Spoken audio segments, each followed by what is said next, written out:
Yeah, let's work on motorcycles.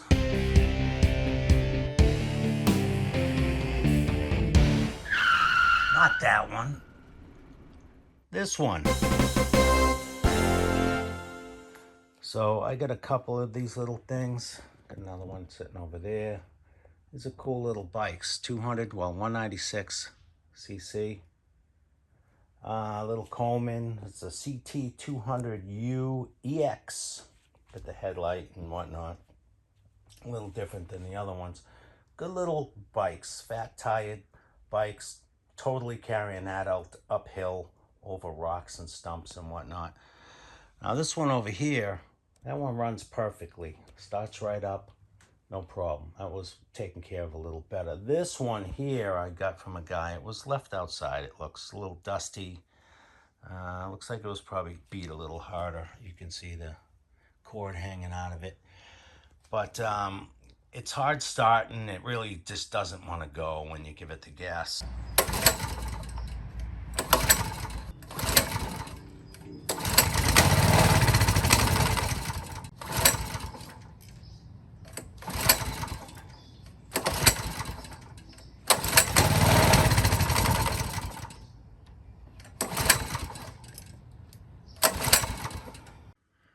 Now you could pop that carburetor off of there and clean it up, try to clean the jets and whatnot. But I found with these things, it really doesn't help.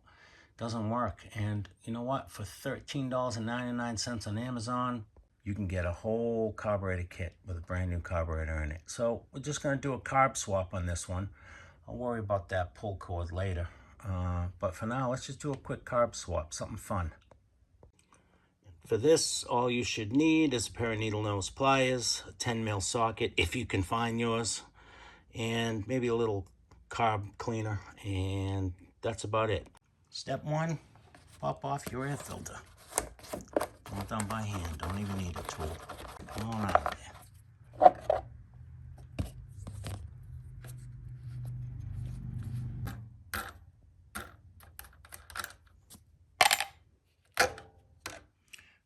Go.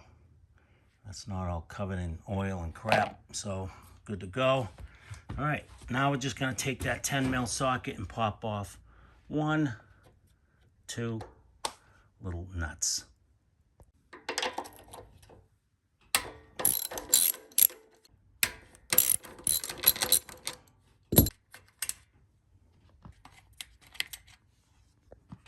Easy as that.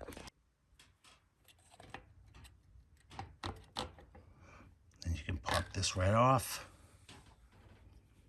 Very simple little thing. And now you're looking at your carburetor, which you can see is already loose and ready to come off. Here's where the needle nose come in. You're going to want to pop off your fuel line, and then you got a little spring here that you're going to want to pop off. And right under here is just your linkage. We're going to pop that off. You're going to want to just have something to catch your fuel at first, and of course I have a little bolt that I can put in that fuel line so I don't end up draining the entire tank. Out of the way. These are always a pain in the butt to loosen up in a tight little area, but I'm sure it'll be fine. Actually, I'm going to do this two-handed. Be right back. All right, there we go. Rather than have it pour out, I just got a little drip that I'm catching, and this should be quick enough that I don't worry about it. Grab a hold of that little guy. Pop him right out.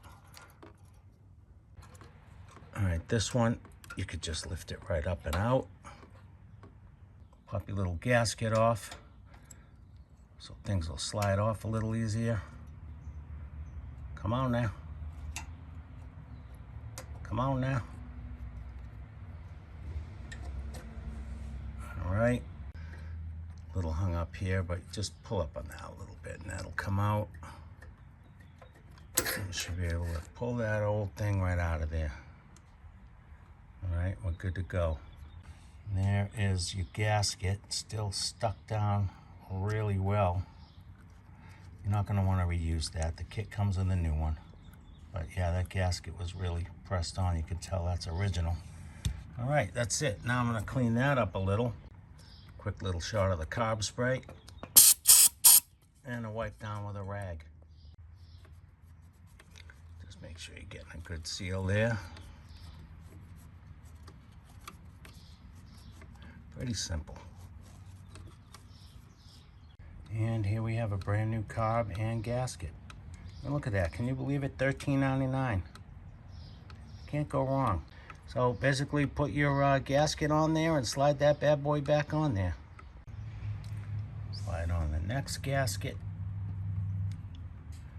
And let's put the fuel hose and all the little linkages back on. Boink, done. So easy, a caveman like myself could do it. And that's it. Let's put that air filter box back on and the two 10mm bolts that actually hold this all together tight like that. And that's all you gotta do.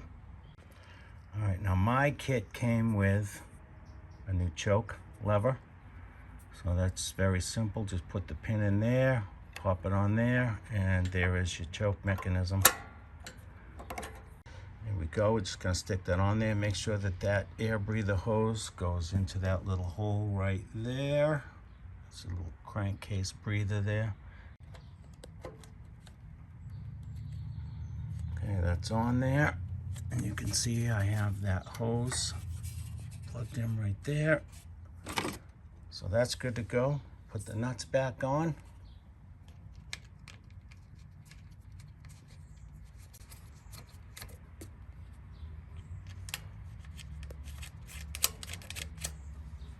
All right, and then just throw a little pressure on each one, slowly building it up evenly. You don't want to just crank down one side and the other one. Just slowly back and forth. Now, is there a torque spec on this? I'm sure there is. Am I gonna use it right now? No. I'm gonna use the old calibrated elbow on this.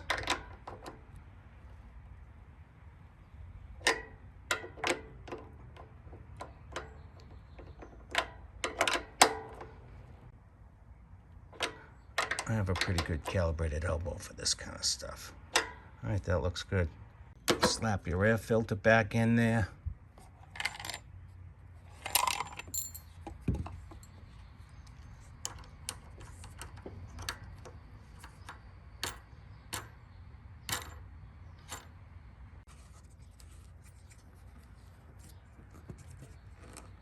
Good. Throw your cover back on there. Put your little nut back on top. Tighten that down a little. And we are good to go. Ready? Well, it did start on the first pull, technically. That's choked. I'll give that a little something.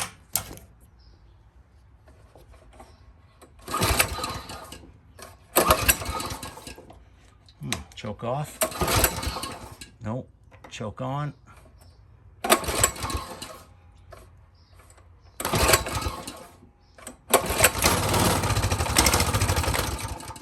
Come on now.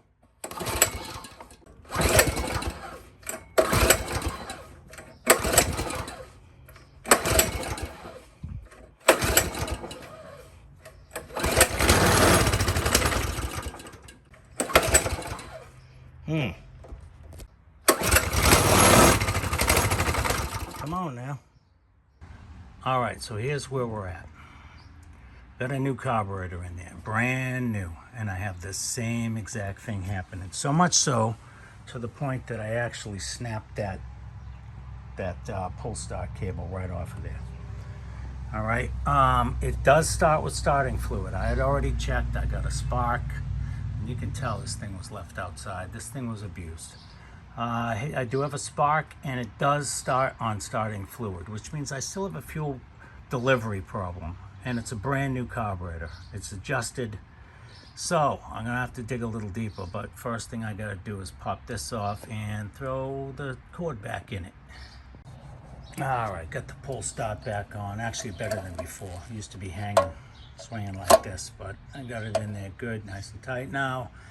And I'm still having the same problem, obviously. starting fluid or even a few drips of gas in there, and this thing will start up. So it's a fuel delivery problem. So what I'm going to do is go back to the original carb, because maybe this aftermarket just ain't cutting it. All right, and as you can see, I took the bowl off. It is nasty in there. There's no doubt that that was bogus. Look in here. All right, check out the, look in there, the jets and whatnot. It's just absolutely disgusting. So I'm gonna go ahead and try to clean this one up and just see if we get any better action out of this thing. Just spray it all out. We're gonna use some carb cleaner. There's not much to these. All right, we got the carb back on, the old one, air filter on. I haven't put the box back on, but gas on, choke on, switch on.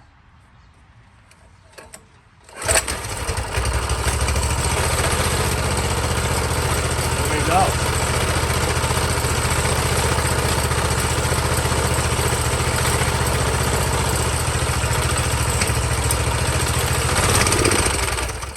It still bogs out though, but it started and it stayed running. That's something different.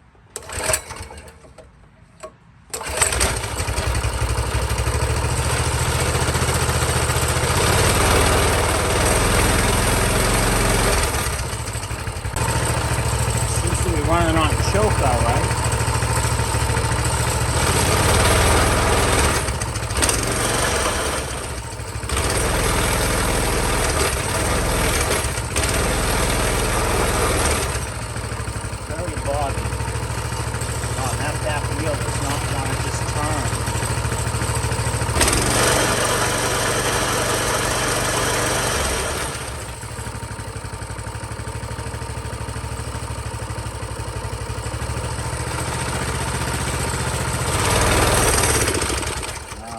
Shut the choke off, it bogs out, but it is running, and it runs at least on choke, which it wouldn't even do before. So we definitely have a fuel issue. It's definitely a dirty ass carburetor that you really can't adjust or take apart to clean, but at least we know it's running. And apparently I've got brakes that are stuck or something back here that feels a little tight.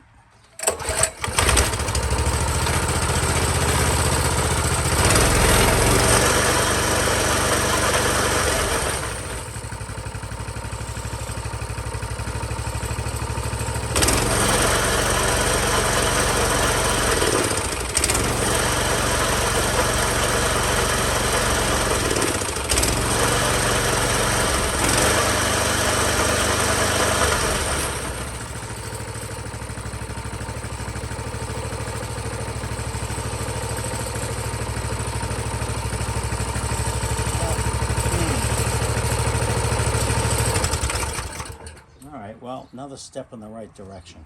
If you want to see how one of these is supposed to run, and I'll show you that this is icy cold. Grab the exhaust all I want. Right? Icy cold. Watch this. Gas on. Choke on. Power switch on. Let's see how many kicks that takes. One. That's how it should run. And I should be able to just shut the choke off. And it's beautiful.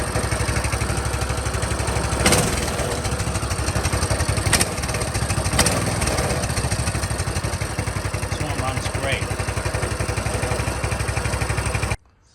But this one, on the other hand, still needs some help. The engine itself sounds okay. It's running okay. I checked the oil. The oil's good. Spark's good. We definitely have a carburetor issue. I don't know if there's any more real tweaking I can do on this one, but I'll give it a thought. All right, so here's where we're at.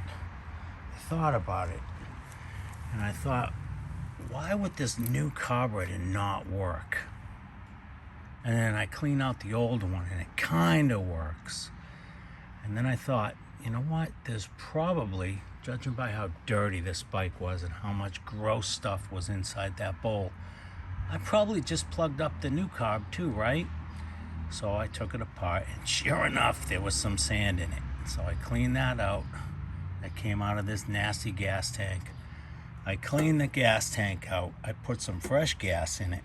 And now, watch this.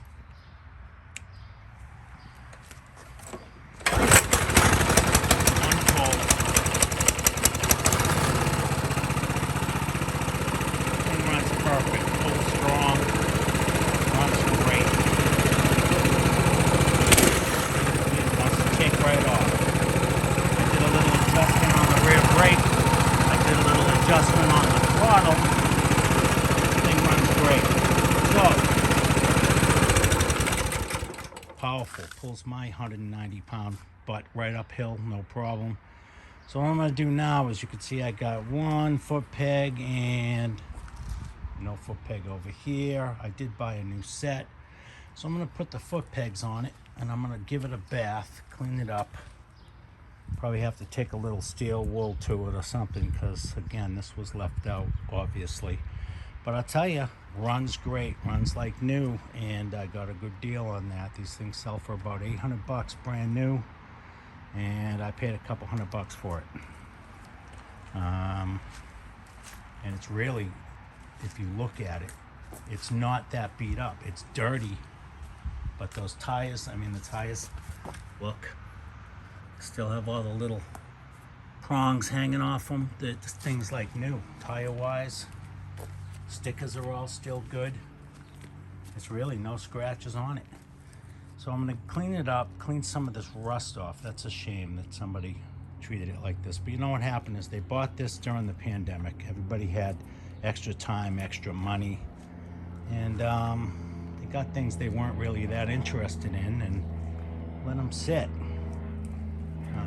Again, I got this one here, the garage. The thing is mint. I really like this one. So let me clean it up. I'll show you what it looks like, take it for a quick ride, and then, not this video, but in another video, we're gonna soup one of these up. I'm not sure which one yet.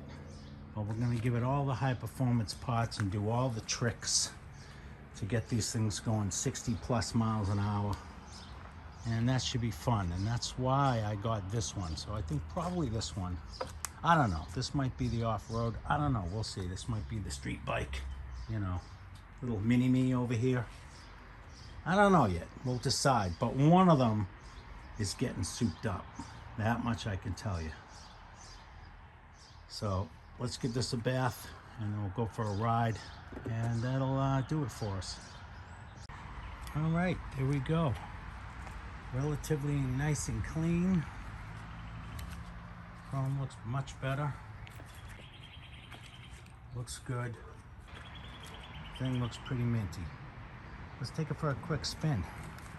See if it starts up after a wash, right? Choke on. Gas on. Switch on. Oh, didn't start first pull. Second.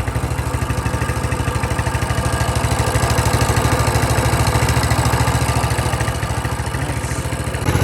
Did put the brand new foot pegs on. Here's a good go. Too shabby, man. Oh, I don't like it one-handed. Sir, I don't like it at all.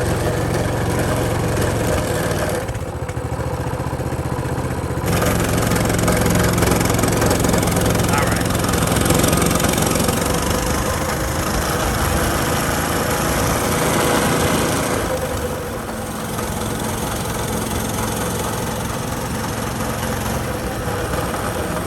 Nice and easy, right? If we can turn one-handed.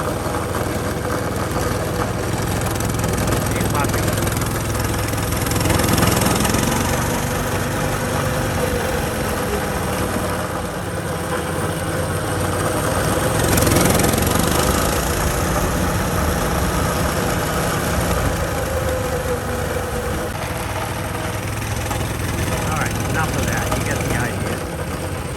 This is not a one-handed bike.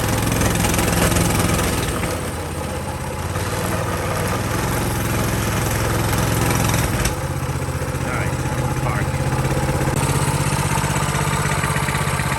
Little bike, one's good. Now we get to play with them. And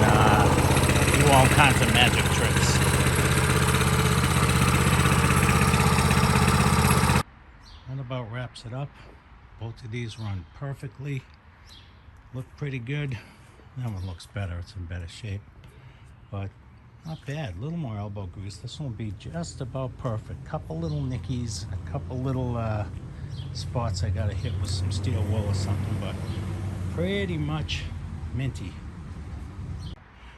So the moral of the story on one of these is if it won't start, hard start, or only runs with the choke on, step number one would be to try to clean out that carburetor, but it's really, you can't take it apart. It's not adjustable. There's no air fuel mixtures. You can't take out the main jets. It's just, it is what it is. If you can't get it cleaned up, you need to just swap it out. And for $13.99, it's no big deal. Throw another carburetor in there and you're done. I think these foot pegs, I don't know, they cost me just a couple bucks. The carburetor, that was it. That's all I did. That and a little bath, and good to go. Good little bike. Thing pulls me no problem. So we'll be back with both of these little guys at some point. Have some fun. Do a little bit of souping up. There's all kinds of high performance parts you can put on these and get your full 196 cc's out of them. So appreciate you watching, and be back with another one hopefully soon.